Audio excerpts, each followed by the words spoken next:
So you followed a career path and you enjoyed your work until the day that you no longer did. And you achieved success until you began to question, what does success really mean?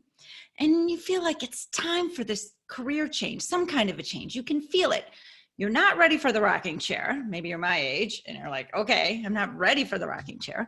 You know, you've got a lot of smarts, you've got a lot more to give, and you've got a whole lot of life left in which to give it.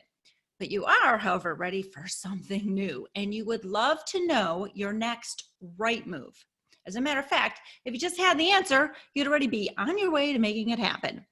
And I get it. I experienced the same feeling for almost a decade before I was ready to act on that feeling. So today we're going to explore if a career change is right for you, whether you're ready to make that change, and if you're not ready, how to get yourself ready. So I'm Linda Bucher. I am a master certified life coach and a business mentor, an author, a speaker, and I have an M.B.A.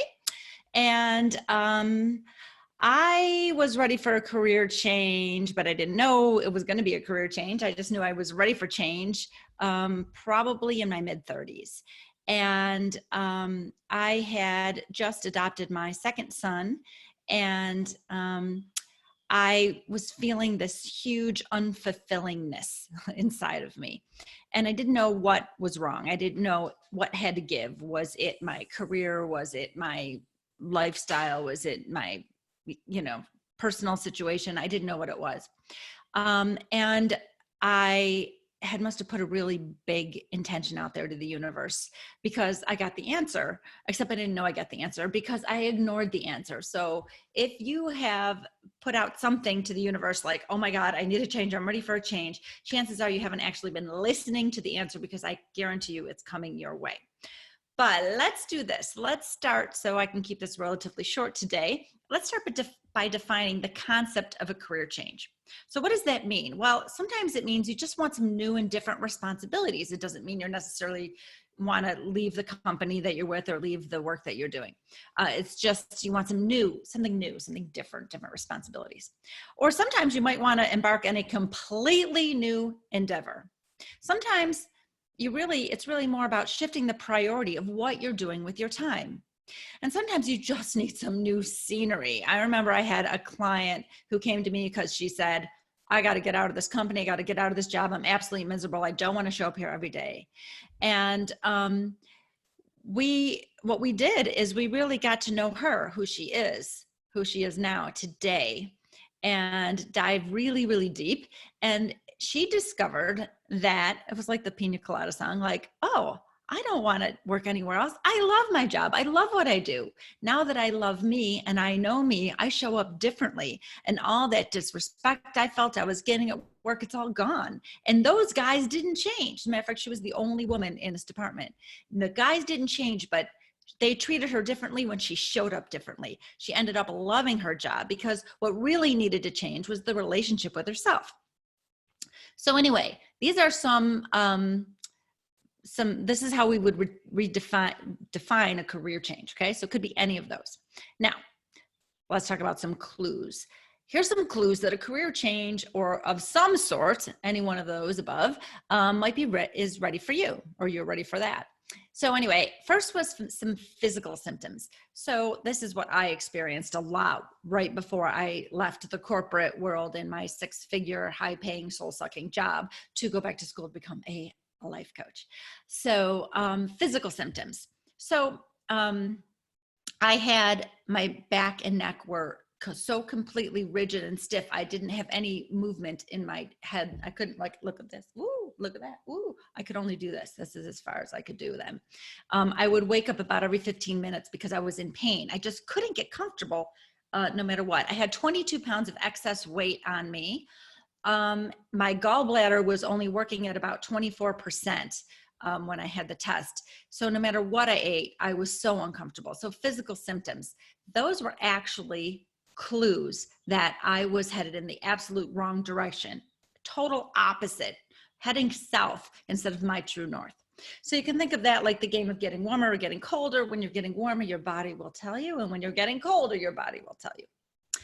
Maybe I'll do another webinar or another Facebook Live on that. But let's move on. Another clue that it's time for a change is your experience emotional difficulties.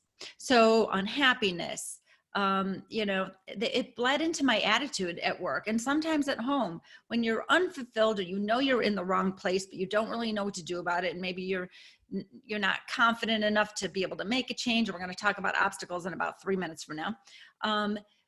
The emotions that you experience, I know you like to think you can compartmentalize them, but you cannot. You wear those around with you. They are an underlying current. They affect all of your relationships, the relationships with your family, your friends, and yourself.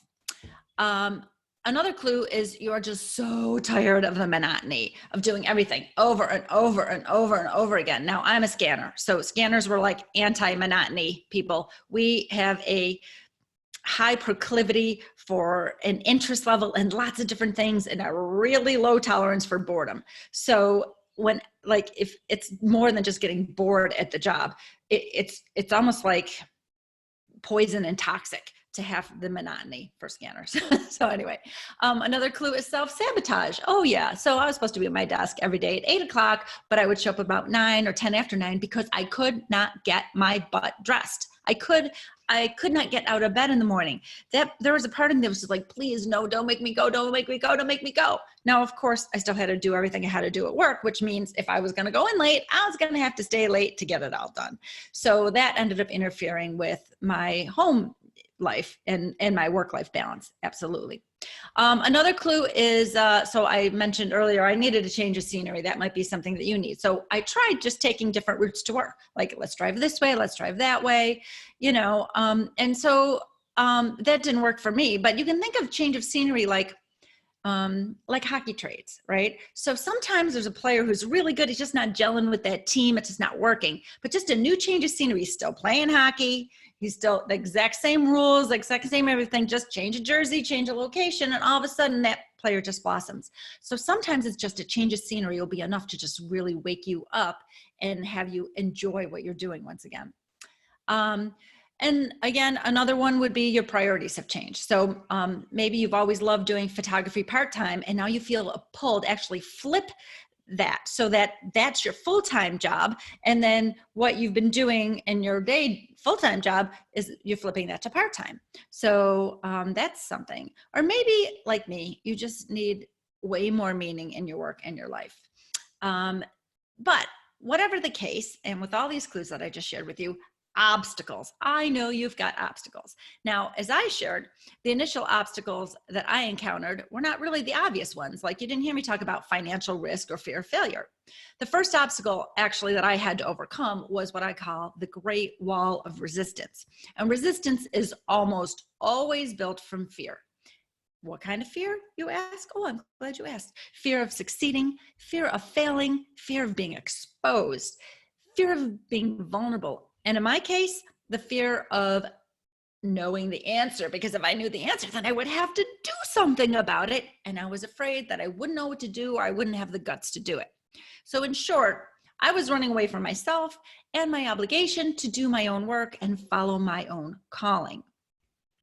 So that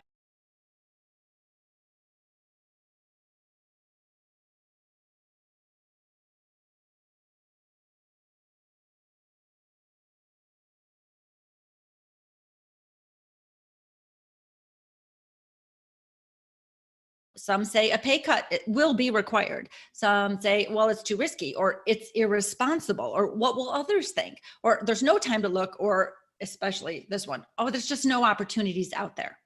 Now, I label these obstacles as perceived because they are either future-based, or they are assumptions that you simply cannot prove, or they are judgments, or they are just really insecurities come to light. Either way, they are simply not provably true, okay? So those are perceived obstacles. Then there's the pragmatic obstacles, and these are the obstacles that you can actually do something about. So financial obligations may prevent you from walking off the job today and just winging it until you find something better. But financial obstacles can be met in more than one way. Okay. Then we've got obligations. So, all right, I was raised in an Italian family, so I know all about obligations. Yet I was still able to make a career change as a 45-year-old widowed mother of 3. The obligation of being a single mom of 3 little children was real, but the obstacle that it was irresponsible or the obligation to them precluded me from making a career change, that was a perceived obstacle. That was not a real obstacle, and I made sure that it wasn't. So pragmatic obstacles, they really are real. So what you've got to do is you've got to take some time to get ready to make a change. I know you would love to just make that change right now, but you've got to take some time to get ready. So I thought I would share today how to get ready to make this change. So first of all, bet on yourself. One of my favorite sayings, and I really don't know who said it, but it goes like this: a bird goes out on the limb, not because it trusts it's the branch won't break underneath it, but because it trusts its own wings to fly. This is what I mean about betting on yourself. And I remember thinking when I jumped ship, which I didn't do right away, but when I eventually, because like, remember I told you it took me like a decade to discover what was wrong. But I remember thinking, wow, I'm a lot older and a lot smarter than I was when I was graduated from college, and I didn't know which way life was going or what I was going to be doing. And I'm like, I can bet on myself. I've got a lot of smarts. I can do this. So bet on yourself. That's number 1. Number 2, envision a possible future. Like go out like 6 months or a year from now, because your brain's going to argue with you if you go, oh, next week I'm going to have this beautiful thing that I love and this different career change, right? So kind of go out, but envision it and journal about it as if it's already done. There is so much magic in that. A third way to get ready to make a change is to adopt the right mindset. So instead of saying, oh, this can't be, or I don't know how, that's not the right mindset. The mindset is asking this question: how can I? How might I? Has anyone else done it? How did they do it, right? This opens doors, just this perception, this mindset point, okay? So adopt the right mindset. Number 4, list your non-negotiables. Now, these should be based on your values and your priorities and not your ego. So your non-negotiable might, if you say my non-negotiables, I have to be making $150,000 a year. Well, that's ego-based. Let me tell you that right now. But you might require your next career to have a certain amount of flexibility. It's non-negotiable that I have 30% of my day for my family, or 50% of my day for my family, non-negotiable. Okay, so know what your non-negotiables are.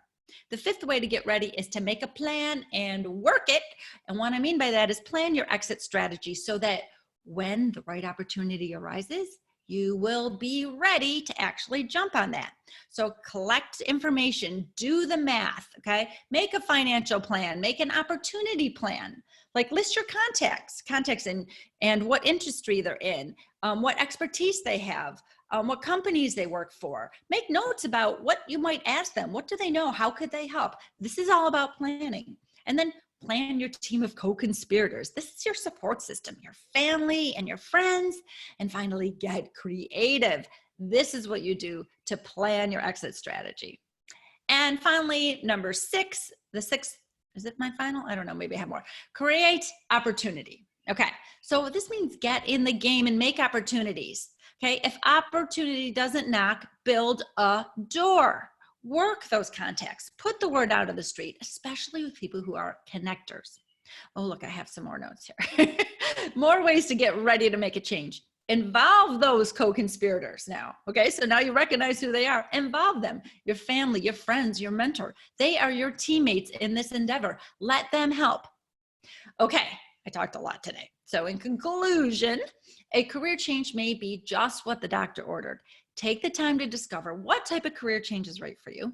Make it a priority and solicit assistance from a coach, maybe like me, to remove those perceived obstacles and plan for those pragmatic obstacles.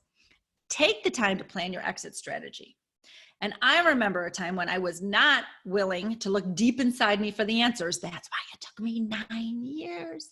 I thought it was going to take way too long. It'd be so hard, way too hard. So I stayed on my little island of discontent, unfulfilled, and not knowing how to change things for 9 whole years. Now, if you're not quite ready to leave your island of discontent, no worries. You can just file away what I've shared with you today until you're truly ready for change.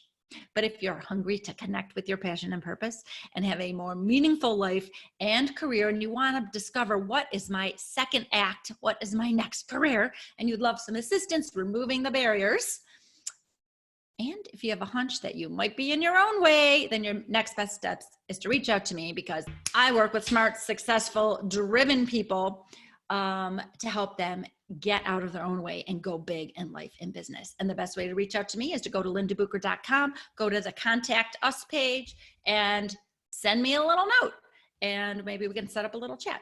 Okay, this is Linda Bucher, Master Certified Life Coach and Business Mentor, and coming to you live today. I hope you enjoyed what I shared with you, and I'll see you next time.